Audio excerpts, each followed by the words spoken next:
Corona की दूसरी लहर में दमोह का उपचुनाव जानलेवा साबित हुआ है। इस दौरान जहां उपचुनाव ड्यूटी के दौरान संक्रमित हुए 28 शिक्षकों की मौत हो गई। उपचुनाव में जिले के 800 शिक्षक शिक्षिकाओं की ड्यूटी लगाई गई थी। इनमें से करीब 200 शिक्षक चुनावी प्रशिक्षण लेने और मतदान कराने के दौरान संक्रमित हुए थे, जिनमें से 28 शिक्षक कोरोना से जंग हार गए। मध्य प्रदेश शासकीय अध्यापक संगठन के आरिफ अंजुम का दावा है कि कोरोना काल में दमोह में कोरोना से 58 शिक्षकों की मौत हुई। इनमें से 28 शिक्षक उपचुनाव में ड्यूटी के दौरान संक्रमित हुए थे, जिनकी इलाज के दौरान मौत हो गई। शिक्षक संघ के नेता आरिफ अंजुम के मुताबिक शिक्षकों को कोरोना योद्धा का दर्जा नहीं है, इसलिए इन पर ध्यान नहीं दिया गया। प्रशासन ने भी परिवारों की कोई मदद नहीं की। देखिए, इतना कोविड का भयंकर समय था और इस कोविड के समय में दमोह जो निर्वाचन संपन्न हुआ है, इसमें हमारे लगभग 200 शिक्षक कोरोना से संक्रमित हुए और इस कोरोना से संक्रमित होने के बाद कुछ लोग जब घर पहुंचे हैं तो उनके संपर्क में आने से उनके परिजन भी संक्रमित होकर निधन हुए हैं। इस कोरोना संक्रमण काल से हमारे 58 शिक्षक निधन हुए हैं और 24 शिक्षक ऐसे हैं जो निर्वाचन कार्य में संलग्न रहे हैं। सरकार ने और निर्वाचन आयोग ने और शिक्षा विभाग ने कोरोना योद्धा के अंतर्गत जो 50 लाख रुपए की राशि और इलेक्शन कमीशन के द्वारा 30 लाख रुपए राशि का जो प्रावधान है वह भी हम लोगों को नहीं दिया गया। वह जानकारी के लिए आज हम लोगों ने विगत दिवस जिला निर्वाचन अधिकारी सम्माननीय अभिषेक सिंह ठाकुर जी, जिलाधीश महोदय श्री एस कृष्ण चैतन्य जी से संपर्क किया और ज्ञापन देकर चर्चा की, तब कहीं जाकर हम लोगों की जानकारी मिलवाई जा रही है। और ऐसे समय में हमारे जो निधन हुए शिक्षक हैं उनके परिजन और उनके बच्चे असहाय हो गए हैं और घूम रहे हैं, दर दर भटक रहे हैं। उनका सुनने वाला कोई नहीं है। उनको अभी तक कोई भी अनुग्रह राशि जो मिलनी चाहिए वो अभी तक प्राप्त नहीं हुई है।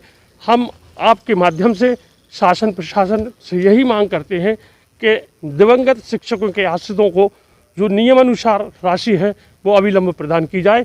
साथ ही उनके आश्रितों को अनुकंपा नियुक्ति और विशेष नियुक्ति का प्रावधान भी किया जाना चाहिए। क्या मानते हैं कि गलती कहाँ हुई है, चुनाव आयोग से प्रशासन से कहाँ गलती हुई है जिस कारण ये हादसा हुए हैं? भाई, ये जो निर्वाचन का निर्णय था ये ऐसे समय में कराना उचित नहीं था।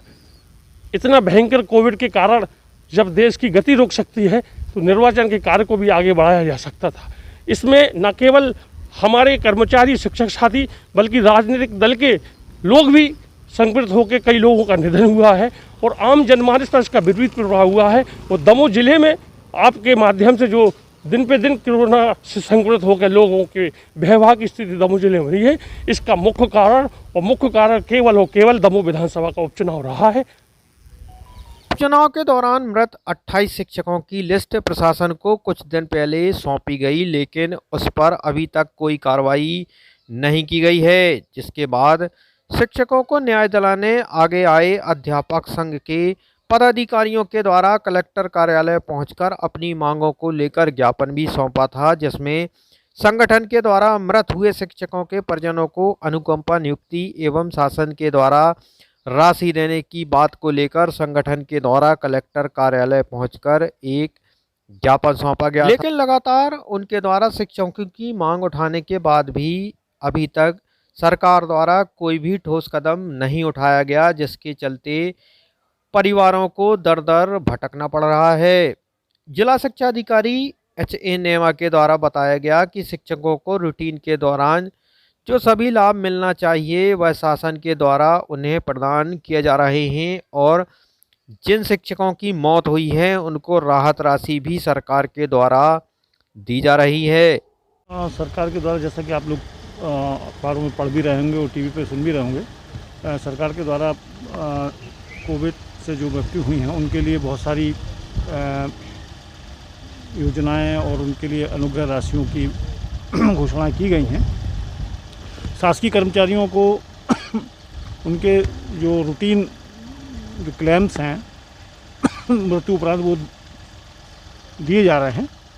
इसके अलावा चुनाव में जिन्होंने ड्यूटियां की हैं उनके आवेदन बुलवाए हैं। हम पीसीआई को वो प्रकरण भेजेंगे, कलेक्टर साहब के माध्यम से जाएंगे और जिनमें उन पीसीआई के नियमों में पात्रता होगी उनको उनके द्वारा जो निर्धारित अनुग्रह राशि है उसका भुगतान होगा।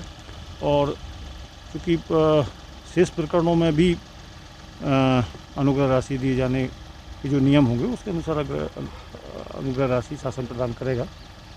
सर कुछ परिजनों का कहना है कि उनके परिजन उनके शिक्षक बीमार होने के बाद भी उनको ड्यूटी में लगाया गया, उनको रिलीव नहीं दिया गया, उस पर क्या कहेंगे? नहीं, इसमें ये मेरा विषय नहीं है। सर इसके अलावा कितनी संख्या में शिक्षक पॉजिटिव और कितने लोगों की मृत्यु हो चुकी है अभी तक? अभी तक जो हमारे पास आंकड़ा आया है डेथ का वो अलग अलग कारणों से भी है। टोटल 58 हमारे विभागीय कर्मचारी जो शिक्षक भी हैं, कुछ उसमें प्यून भी हैं, उनका अकस्मात निधन हुआ है। उसमें लगभग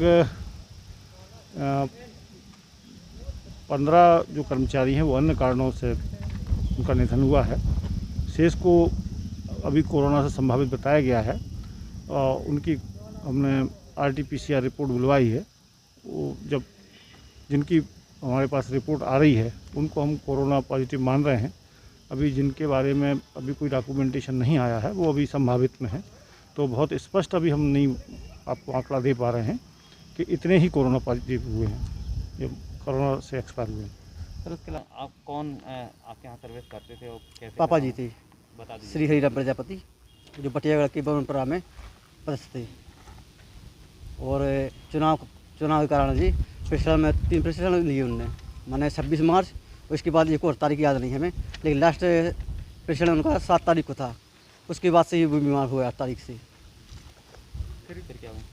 फिर क्या उनको दमोह लेके आए, जाँच करवाई अपन ने, भर्ती किया, लेकिन फिर 2-3 दिन भर्ती किया अपन ने, बाटें लगी हैं और उसके बाद ऑक्सीजन ही नहीं मिली। फिर उनको ऑक्सीजन चाहिए थी, उनको ऑक्सीजन मिल नहीं पाई उनको। क्या मानते हैं? अब ये मान रहा हूँ मैं कि जो कुछ हुआ सब चुनाव के कारण हुआ सब। मेरे पिताजी टीचर थे, शासकीय स्कूल मगोला में थे, माध्यमिक शिक्षक थे। ये मेरे पिताजी का निधन इस कारण हुआ क्योंकि दमोह उपचुनाव के कारण मेरे पिताजी का निधन हुआ है। उनकी ना तो चुनाव में ड्यूटी लगती, ना ही मेरे पिताजी का निधन होता। और मेरे पिताजी की ड्यूटी 31 तारीख को प्रशिक्षण था, तो वो 31 तारीख को प्रशिक्षण लेने यहाँ आए थे, दमोह आए थे, पॉलीटेक्निक कॉलेज में आए थे। वहाँ पे उनको वहीं से उनको संक्रमण शुरू हो गया था। उनको 8 तारीख से बुखार आ रहा था और मतलब 9 तारीख को फिर से उनका दूसरा प्रशिक्षण था, तो मतलब उनको वहीं से पहले प्रशिक्षण से ही वो कोरोना संक्रमित हो गए और इस कारण से उनकी मृत्यु हो गई। क्या वजह मानते हैं आप?